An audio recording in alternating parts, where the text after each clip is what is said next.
everybody. This is Ron, your captain speaking. We are currently 30,000 feet in the air, and we haven't even left the airport. We just lit the joint. Just kidding, a little pilot humor there. We like to have fun. Our destination today is Casablanca, Morocco. So everyone, sit back, fasten your seatbelts, and prepare for takeoff.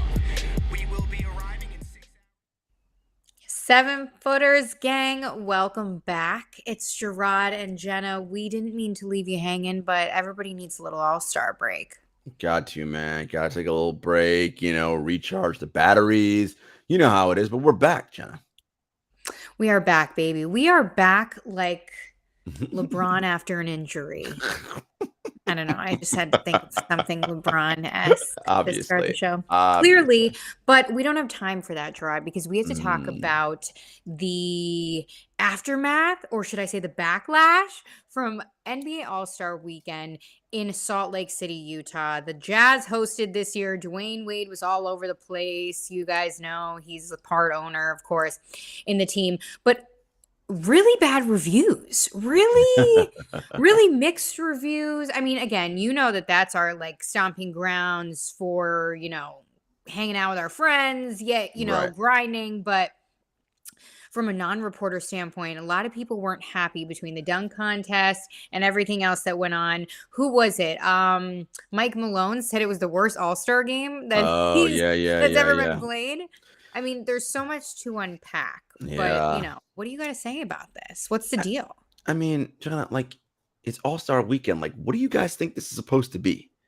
I just, I think a lot of people, Jenna, have this, nostalgic memory of what All-Stars used to be, back in the 90s and what have you, and it used to be different, and it felt more of an event and a big deal. But since the advent of League Pass and social media and all these things, we see these stars are ubiquitous. We see these. I don't need to turn on the All-Star game to go watch Nikola Jokic, right? In years past, when League Pass didn't exist, if I wanted to catch David Robinson on the Spurs and he wasn't on a national TV game, I had to wait till All-Star to see him, right? I can see anyone, anytime, whenever I want, right? So I feel like that was one of the big draws for All-Star, was that stars that wherever you lived, if you were an East Coast person and you had the Knicks and whomever, it was okay, you see those teams, right? And you see the national game with the Bulls and whoever, but maybe you didn't see Phoenix or the Lakers much, or, the Utah Jazz or whomever. But now you see whatever team whenever you want. That's the one thing. I think the ubiquity of the players. The other thing is, yes, the superstars no longer do the dunk contest, right? Gone are the days where Vince Carter and all these, and Michael Jordan, Dominique Wilkins did it back in the day. It's over. Superstars don't do it anymore. Look, I would like to tell you I know why, but they just don't. It is what it is, right?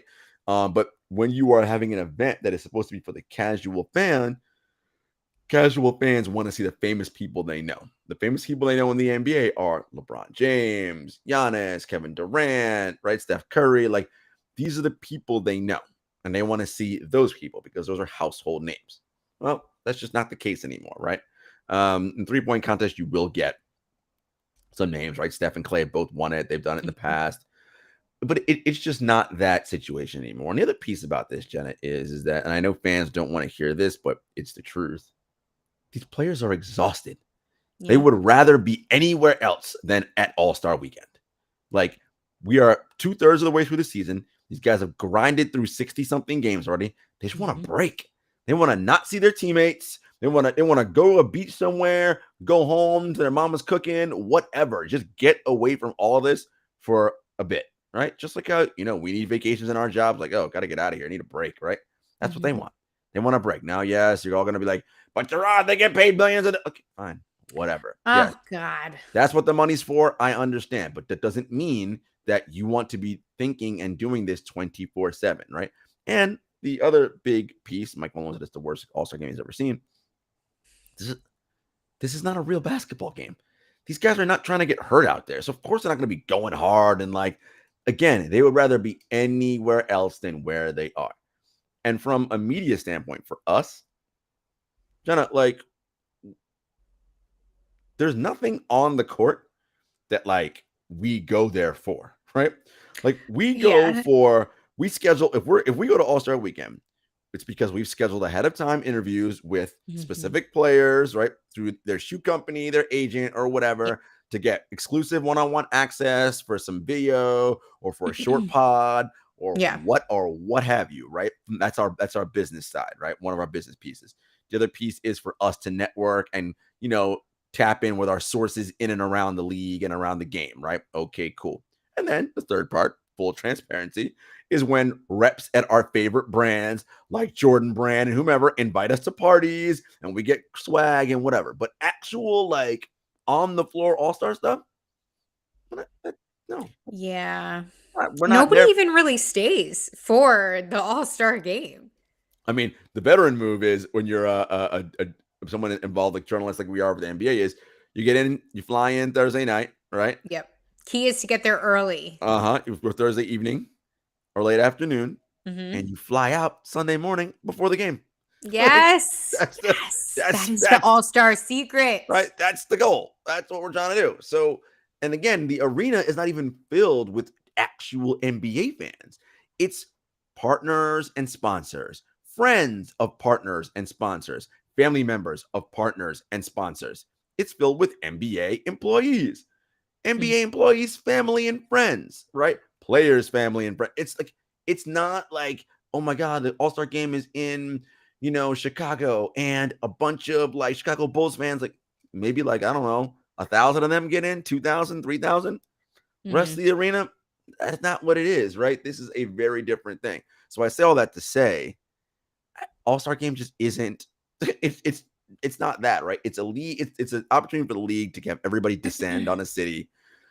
People to connect various things. Adam Silver to do his like State of the Union address, and again, and you guys might see a couple cool things here and there. You might see a couple of your favorite players like smile and do a couple like actual basketball. Not for that. 1,000%. I couldn't agree more. It's entertainment. That's what it is. And a lot of people that try to have the argument about it are on the side of basketball, and then a lot of people are on the side of entertainment, I think. And of course they go hand in hand. However, if you want to see real basketball, you're not going to tune in. It's just that's the thing, Jenna. It's like the people who are getting mad, they're like, I want to see, but if you want to see a real basketball, why are you tuning into an All-Star game? Yeah, you should be taking a break just like them. Right? I mean, like whoever. What this is. This is not for real. Like, there's no stakes. And everybody's like, oh, you got to incentivize the players more, give them more. Like, I don't think they care. They just don't want to do it. Like, they're exhausted. They don't want to fly in. And the other part about it is the players it's not just the All-Star festivities, like, the showing up for the skills and all that other shit. They have league obligations, right? There are a number of league sponsored things they have to do, right? Hobnob with specific partners that are very important to the league that they have to talk to. Then their own brand and agencies that they work with. It's just nonstop. And then people like us, oh, you got to go see Jarod for 15 minutes. And it's like, oh, fuck, I want to talk to that dude. Like, sure, like, right? Like, I mean, this is what it is. It's just they touch down Thursday night after a game, right? Exhausted. Yeah. And they're just going. And then by Sunday, of course, they're beat and don't want to. Well, they got to run around and try hard in the game. They got 2 days off where they got to be back at practice. Like, no. So again, I understand. I get that fans are angry, but it's like, look, in the arena, it's not. Fans in the arena are not. They're not fans like that. So I don't think anyone in the arena is angry. For the people at home on TV complaining on Twitter, you got 9 million other entertainment options. Do something else. Like, if you're watching and complaining, you just hate watching it. If that's what you want to do, cool. Hate watch, but own up to what you're doing. You're hate watching it, right? Like, just be real about what it is, right? It's, I mean, to me, not worth it. Yeah. All right. Well, so, does this need to be fixed? Does it need to be blown up? Does it need to be? What would be the solution if you were Adam Silver? I don't think it's going to change, Jenna, because like I said, there are a few important league partners. Yeah. And individuals. So let me be clear about that. I can't really talk too specifically about it because I don't want, but there are specific people who are involved in partnering with the NBA, right? Their biggest sponsors and partners. And it's about hobnobbing with those people, right? And If the NBA wants to keep its billions of dollars coming in, well, this ain't going to continue. So it ain't going to stop. So get over it. Like it's going to be how it is because it's never going to end. It's never going to get more competitive than it is because the game does not matter. It has zero stakes. It has no impact on playoffs. See, it means nothing, right? It literally means nothing. We had the Elam ending and it was like, oh, it's kind of cool. And it was like in Chicago, it was really dope. Like it, like you like, oh, these guys like are really competing. But again, ultimately, this is not real ball, right? So it's going to remain in the form that it is. I think you can probably make the 3-point contest last because that seems to be more of the exciting one as opposed to the dunk contest because, superstars aren't doing dunk contests. I mean, John Morant already said, I'm not doing it. So stop asking me, right? Like, so, I mean, you're just not going to see those kinds of things. So you'll still see stars do the 3-point contest, make that the highlight. I would get rid of the skills competition. That's just dumb. There's no point. There's no point. There's just no point in that. Like, honestly, do 3-point. I would pare it down if I'm being honest. And pare it down. Just do dunk 3-point on Saturday. Let's not have it long and drawn out, melodramatic, quick. Why are we drawing this? And I know why we're drawing out because you got the advertisers and blah, blah, blah. But pare that down. The rookie, sophomore, rising stars game on Friday. That's fine. Like, that's perfectly fine. You want those guys to do whatever. Yeah. Sure. Celebrity game, whatever. I mean, that's neither here nor there for me. And the game itself on Sunday, again, you're not, I don't know what you're expecting. It's not going to be game 7 of the finals. Like, it's just not, right? You're not getting that level of intensity. Oh, man, you kill me. Well, another year has gone by. And gotta keep it real. You know what? I wasn't too sad to miss this one. I wasn't. At first I was, I was in my feels. But no. And again, for us, Jenna, it's about, we're going to go. I mean, we tease about Utah. It's cold, but it's about what can we do and get lined up ahead of time, right? Yes. If we're getting exclusive one-on-ones and okay, then it's like, all right, I got these 2 or 3 interviews. Maybe it's like had a Jordan brand and it's like 2 players. Great. Okay. That's dope stuff. Now I can be like, okay, it's perfect. I can make the argument to go with myself, which is like, all right, now I can hobnob with like, my sources and different people in and around the league, right? And then it's like, okay, here's my invite to this place and this thing and that. Cool, right? But if it always starts with the work. If I can't guarantee and set up one-on-ones and exactly. I'm going to travel all that way to get canned quotes that like I can. Yeah, and it wasn't a 2-hour flight to Chicago. Right, it was like right. I mean, it's just there's just not there's no reason for it, right? It's it's not necessary. Exactly. All right, let's close the book on that one because we have to talk about the sorcery that happened overnight while we were sleeping. Yeah, we haven't had a podcast since this happened. We haven't. And I just been waiting to hear your thoughts because again, I call it sorcery because we woke up and Kevin Durant just took a leap over to the West. Just went to the West Coast, left us here in the East, couple hours ahead here. And with a bunch of questions, he requested a trade. Of course, guys, you guys know by now, you heard the news, the Woj bomb, KD to the Suns. Now the Suns are automatic championship contenders, of course, now that, Chris Paul can lead and do Chris Paul things and KD has the pressure off of him and D-Book can thrive and Ayton, the list goes on. Ayton, now Ayton's all of a sudden happy he doesn't need the bag that he was asking for because he got Kevin Durant, so he might get a ring now. There's so much to unpack here. What the hell? And that was a couple days, of course, after, they traded Kyrie to the Mavericks. Nets completely different team that they're looking at there. But hey, coach signed an extension and they have some great role players. Yeah. Oh, I mean, Let's chat. Cam Johnson, Mikal Bridges. Yeah, Jock Vaughn has been in multi-year extensions, done a great job with them. I think, Jenna, it's interesting what you said because it happened a couple of days after Kyrie. And I thought that, to me, was so illustrative. How those 2 trades went down was so illustrative of, 1, their time in Brooklyn, and 2, how the Nets and both players felt about the organization. Kyrie wanted to go to LA. That's where he wanted to go. Yeah, I was very surprised about that Mavericks move. The Nets, Joe Tsai, Sean Marks, had no impetus or desire to do anything that he wanted. And why should they? because at every turn he undermined the organization, right? We've talked about it ad nauseum on this podcast. Not showing up to work, taking unexcused absences, like there was always something. And then going public and ugly with your trade demand, right? Because you knew they weren't going to re-sign you, because you thought after behaving for 6 weeks, that was good enough to get you a 4-year full max extension. I'm sorry, what? You show up to work for 6 weeks and you're quiet and you think that's going to erase the last 3 years that we've seen what you've done here? Sorry, my friend. And the Nets, rightfully so, wanted to put conditions in the contract to ensure to protect themselves. We spoke about it. Right? He didn't want those conditions. Well, is what it is. Conversely, Kevin Durant had a public trade demand in the summer. The two sides eventually met, said they would come back. But Jenna, they were always in constant dialogue. And Durant and the team agreed. Yeah, you come back and come play like you always do and show up. We will do our best to put the best pieces around you. If for whatever reason it starts to tank or go sideways for obvious reasons because Kyrie is here or whatever else happens, we will work with you behind the scenes to move you to Phoenix because we know that's where you want to go. All right.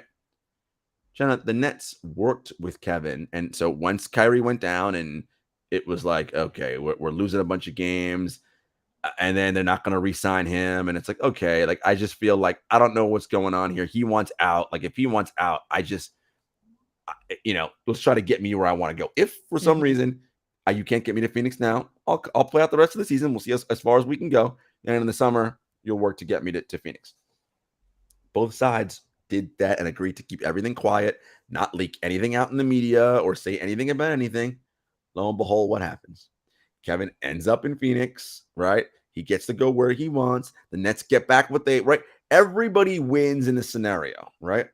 And the lesson there is that, well, and look, this is not to say that Kevin Durant, was perfect during his time in Brooklyn, but it's to say that when you come to work and you show up and do what is right, people are willing to work with you. When you're not, well, you see what happens. And it was illustrative by the comments from Sean Marks about both of them when they left. There's really nothing that they said about Kyrie, and it was glowing things about Kevin Durant. And actually, the social media team was funny because Kyrie got traded first.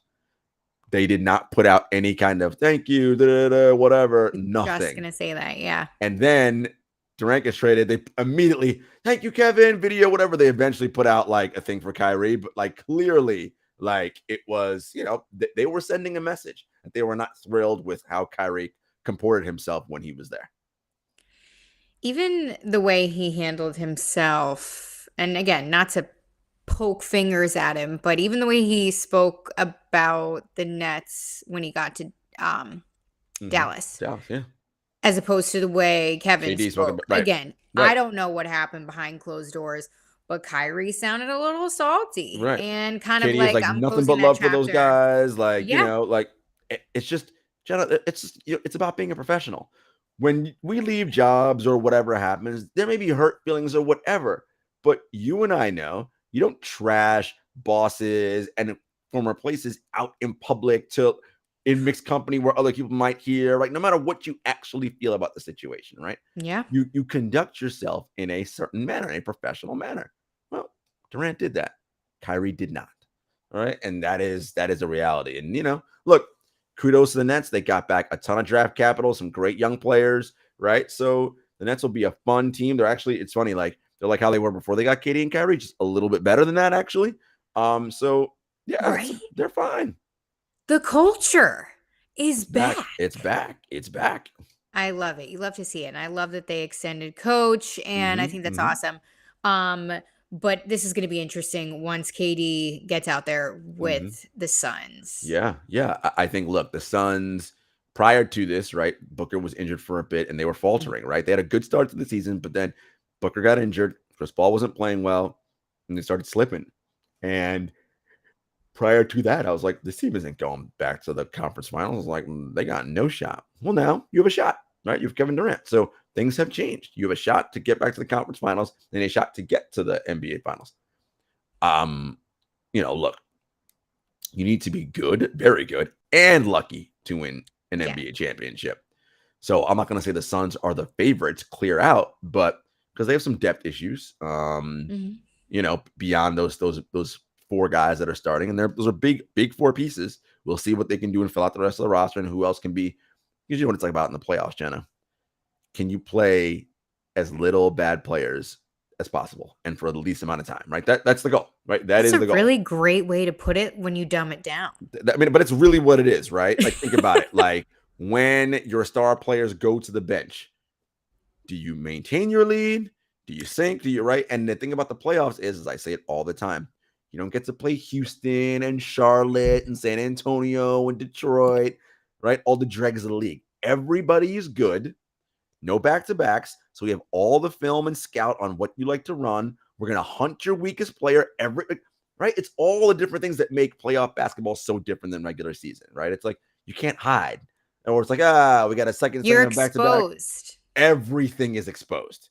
So you want to limit your terrible parts. You want to limit that exposure, right? So that's the goal. Teams that win limit that exposure, right? And so it'll be interesting to see how that plays out. But look, I think Booker, Durant, Paul, Ayton, I mean, that's as good a top 4 as anybody has in the league. It's going to take them some time to work the kinks out. They got about 22, 23 games left. I don't know when Durant's back. Their first game, I think, is on Friday. Not 100% sure if he's cleared for that game yet, but let's say he plays 17 games, right? They're going to kind of have to get into a groove. And, if they can, it might be a nice springboard to get them on a nice little streak of playing well so that they're ready for the postseason.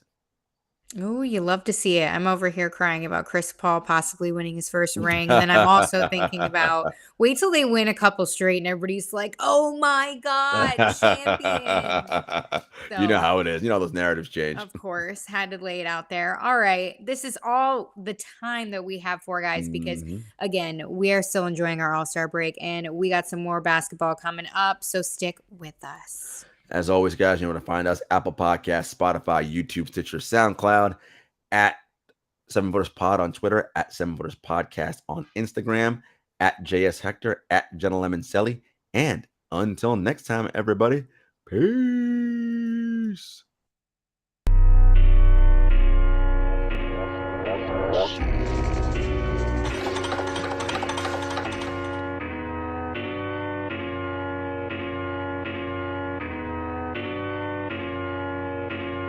Spent a couple years out here with these raps, trying to have a plan that we made come true. Applied to some jobs, but I ain't hit back. I don't want to trap with some